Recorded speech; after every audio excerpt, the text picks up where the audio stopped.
আজকে জামাই ষষ্ঠী, তাই আজকে জামাই ষষ্ঠী শুরু করলাম ফিরনি দিয়ে।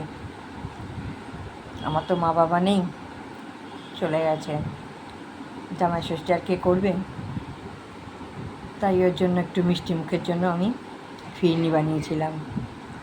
তাই এই ফিরনি আজকে আমার কর্তাকে প্রথম ঘুম থেকে ওঠার পরে এই দিয়ে জামাই ষষ্ঠী শুরু করলাম।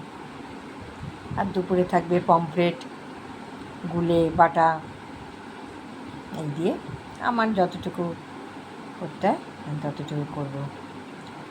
শুভ জামাই ষষ্ঠী সবাইকে। সব জামাইরা ভালো খেয়েও। আজকে আমার ছেলেও প্রথম জামাই ষষ্ঠী করতে যাবে শ্বশুরবাড়িতে। এখন অফিসে গেছে, অফিস থেকে ওরা নিয়ে জামাই ষষ্ঠী করতে যাবে। যাই হোক, নতুন অভিজ্ঞতা। জামাই ষষ্ঠী কেমন হয়, অভিজ্ঞতা তো নেই ছেলের, তাই ভালোই লাগবে। ঠিক আছে বন্ধুরা, রাখলাম, এখন আমার ভিডিও শেষ করলাম।